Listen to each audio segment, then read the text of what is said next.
La literatura medieval y el Renacimiento. Literatura medieval.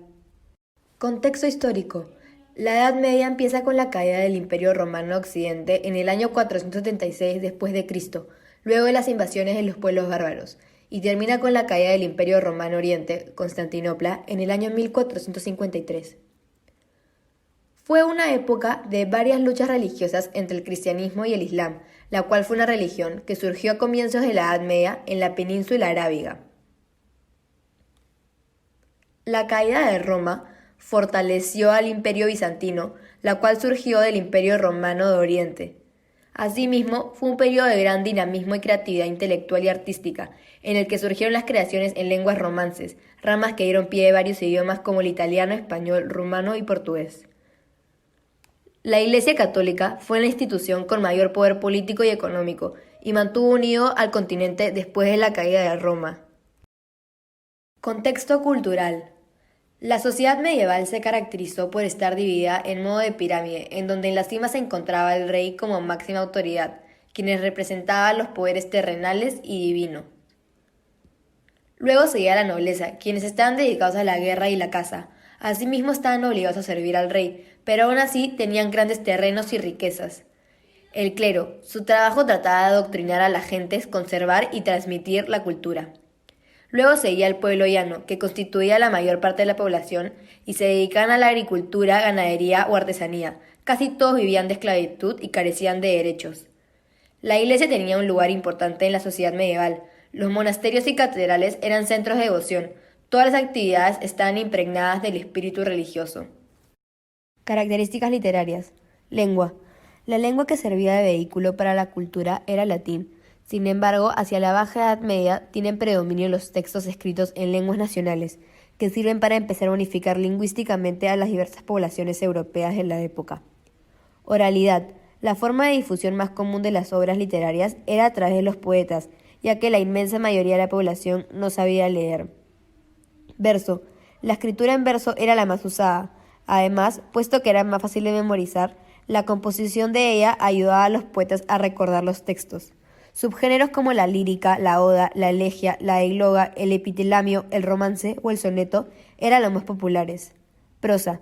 En prosa estaban escritos textos como las novelas de caballería que referían hazañas de caballeros medievales, los cronicones que relataban cuestiones históricas de manera cronológica, las hagiografías o los libros de linaje, donde se recogía la genealogía de la nobleza. Anonimato. Muchas obras de este periodo no tenían concepto de autor, de modo que no estaban firmadas. Muchas de las obras circularon gracias a los poetas. Originalidad. No era una aspiración, de modo que se recogían y recreaban historias basadas en hechos reales, en la tradición popular o en los textos clásicos. Temática religiosa. Los temas de tipo religioso fueron recurrentes, ya que la Iglesia Católica ejerció un fuerte mecenazgo. Por lo general eran escritas por sacerdotes. Ejemplos de ellos son la Suma Teológica de Santo Tomás de Aquino o las Confesiones de San Agustín. Didactismo. Las obras tenían una función didáctica, pues pretendían transmitir valores cristianos y modelos de comportamiento a la sociedad. Representantes. Jorge Manrique tiene un total de 50 composiciones, la mayoría de temas amorosos, bajo las reformas cortesanas propias de la época. Murió en 1479, batallando en defensa de los derechos de Isabel I al trono de Castilla. Su obra más destacada es Coplas a la muerte de su padre, escrita en 1476. Su obra de poética abarca no más de unas 40 composiciones, en general obras satíricas y amorosas. Giovanni Boccaccio fue un poeta y humanista italiano. Su obra más importante es el Decamerón, que empezó en el año 1348 y la acabó en 1353. Es una colección de 100 relatos. Don Juan Manuel fue un escritor español y es considerado el primer escritor en lengua castellana con conciencia de los recursos estilísticos. Murió en Córdoba en 1349.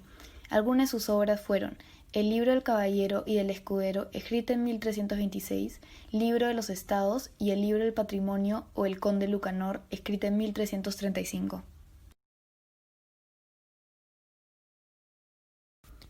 Obras representativas. El cantar del Mio Cid, escrita en 1200 por Anónimo. Coplas a la muerte de su padre en 1494 por Jorge Manrique. La Divina Comedia en 1472 por Dante Alighieri. Y El Conde Lucanor en 1335 por Don Juan Manuel. El Cantar del Mío Cid. Esta obra fue escrita en el siglo XII, en 1140 en la Edad Medieval, y fue publicada en el año 1200. El autor es anónimo. Este cantar de gesta está compuesto en forma de versos y escrito en un lenguaje arcaico. El Cantar del Mío Cid se divide en tres partes. La primera parte, llamado el Cantar del Destierro. Aquí habla de un acto heroico del Cid, pero a pesar de esto, hombres de mala fe y llenos de envidia impusieron rumores infundados trayendo como consecuencia el destierro, abandonando su tierra y su familia. Pero el Cid no se quedó tranquilo, reunió a un gran grupo de personas y comenzó algunas conquistas de algunas tierras para ganarse de nuevo el favor del rey. El segundo cantar, titulado Las bodas de las hijas del Cid, cuenta cómo el Cid invadió y tomó posesión de Valencia. Siendo el Cid un hombre poderoso, le llevó regalos al rey. Con esto, él pudo recuperar a su familia a través de la misericordia del rey. Los infantes de Carrión, viendo la fortuna del Cid, piden como esposas a sus hijas, y el Cid accede con desconfianza. El tercer cantar, llamado La afrenta de Corpes, habla de los infantes de Carrión, quienes reciben humillación por cobardía y deciden vengarse del Cid. Maltratan a sus hijas y las dejan tiradas por el camino. El Cid emprende un juicio combatiendo a los infantes, derrotándolos y restituyendo su honra. La idea principal de este cantar de gesta es la honra del héroe, es el motor de la obra, en torno al cual el autor dispone los acontecimientos. El objetivo del héroe en los dos primeros cantares es conseguir el perdón del rey. El tercer cantar se organiza en torno a la recuperación de la honra perdida por la afrenta de Corpes. El tema secundario es sobre las luchas que pasa el niño Cid y cómo la guía, al ser injusto con él, de cierta forma se enfoca en adquirir y dar justicia a los demás. La moraleja del mío Cid es que a pesar de que siempre hagamos lo correcto, como lo hizo el Cid en la primera parte, combatiendo y siendo leal al rey, van a haber personas que no quieren tu avance y que van a regar falsos rumores y tal vez te afecten, pero siempre debemos batallar como lo hizo el Cid, para poner nuestras ideas y nuestro nombre en alto. No quedarse triste, sino luchar y derribar las circunstancias que siempre se nos van a ir presentando en la vida. Y no debemos dar importancia a los rumores, sino poner todo nuestro esfuerzo en lo que hacemos. Contexto histórico. Reforma. Se generaron tensiones políticas entre el Vaticano y los reyes de los diversos reinos europeos por la severidad y poder que la Iglesia Católica estableció en Europa. Condujo al cuestionamiento de las indulgencias, el cual fue el detonante del movimiento protestante. Estas se extendieron de ser ligadas a conceptos como el pecado, penitencia, remisión y el purgatorio a abusos y sobornos. Es por eso que en 1517 el monje alemán Martín Lutero presenta un documento titulado como el cuestionamiento al poder y eficacia de las indulgencias, las 95 tesis. Contrarreforma. Se generó una crisis de orden espiritual debido al rápido avance del protestantismo en Alemania y los países nórdicos, sumado al desarrollo del racionalismo por Descartes y la ciencia durante el siglo XVI en Europa. Supuso un resurgimiento del catolicismo en Europa desde el Concilio Económico de Trento hasta el fin de la Guerra de los 30 años. El objetivo principal de la Iglesia Católica fue el de renovarse y evitar la expansión del pensamiento protestante, centrándose en su propia reestructuración a partir de la creación de seminarios en la reforma de las diversas órdenes religiosas, reforzar su propia doctrina y la creación del Tribunal de la Santa Inquisición. Aspectos socioculturales. Afloran las lenguas romances luego de que el latín inició a distorsionarse en las clases populares, posteriormente de ser empleada como lengua culta y reservada para los clérigos y la iglesia. Se implicó una alteración en la producción y difusión del conocimiento, producto de la creación de la imprenta por Johannes Gutenberg. Lenguas romances. Surgen como una evolución del latín vulgar. Nació a finales de los siglos del Imperio Romano de Occidente, previo a separarse de él y dividirse en las naciones europeas. El protofrancés fue la primera lengua en ser reconocida como lengua independiente luego del Concilio de Tours. Las lenguas romances posibilitó manifestaciones literarias basadas en experiencias de las necesidades humanas materiales más que espirituales, gracias a la propagación de las tradiciones populares. La invención de la imprenta. Johannes Gutenberg, un orfebre para 1440, originó una revolución al inventar la prensa de imprenta de tipos móviles. Esto fortaleció la industria del libro. Asimismo, fomentó la escritura y permitió una superior difusión del conocimiento. Gracias a esta invención, fue posible conformar una sociedad letrada debido a la extensión de la lectura por la sociedad. Características literarias. El Renacimiento se caracteriza por el regreso de la antigüedad clásica, ya que la mitología e historia clásica fueron tomadas como motivos temáticos y se asumieron como antiguos símbolos. La antigüedad clásica fue una forma de conocer los parámetros y características del arte clásico, y fue impulsada principalmente por el redescubrimiento material de la cultura grecolatina. En segundo lugar tenemos la experiencia de la naturaleza.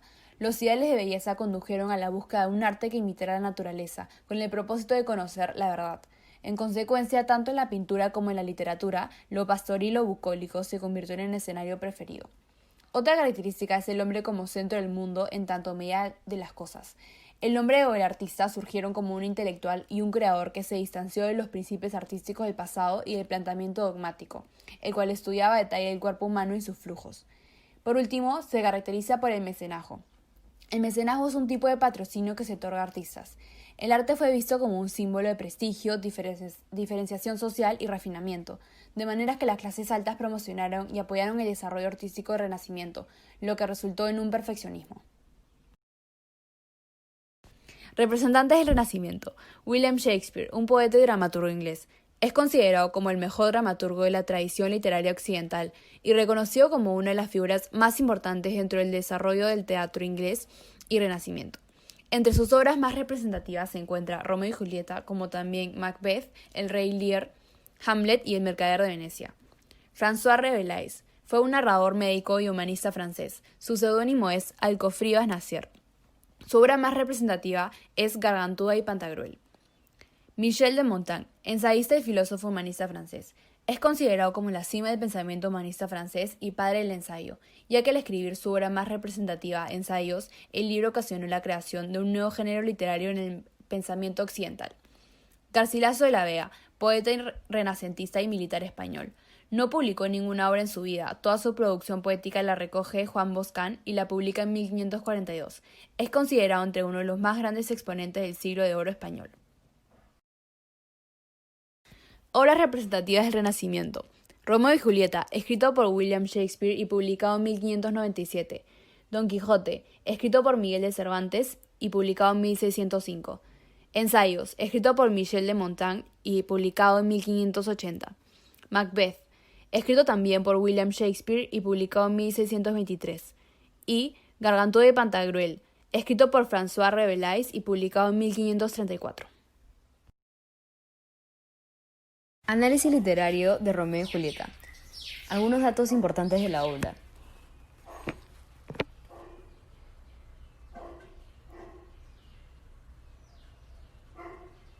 Temas: odio, amor y tragedia. Recursos literarios: símil, metáfora, hipérbole, ironía, paradoja. Personajes principales: Romeo Montesco y Julieta Capuleto. Personajes secundarios tenemos a Escalo, París, Montesco, Capuleto, Mercurio, Benevolito, Pedro, Gregorio, Sansón, Baltasar, Abraham, Fray Juan, Fray Lorenzo. Idea principal. En la obra Romeo y Julieta podemos percibir la historia de dos jóvenes amantes que van imposibilitado el deseo de hacer público su amor por el odio que se guardan sus familias. Aquí los personajes desafían a la sociedad, sus familias, incluso cuando saben que las cosas van a terminar muy mal. Idea secundaria. El autor quiere transmitir una historia de amor imposible y a la vez combinar el odio que lleva a consecuencias fatales. Shakespeare explica que no hay que tener rencor porque esto lleva a malos caminos. Pero después de todo, el amor es lo más importante, explicando que el amor es indudable y nos pone en contacto con nuestros sentimientos. Moraleja. Lo que se intenta demostrar es que el amor es más fuerte que todo, incluso que la mismísima muerte. Además, nos enseña que debemos demostrar nuestros verdaderos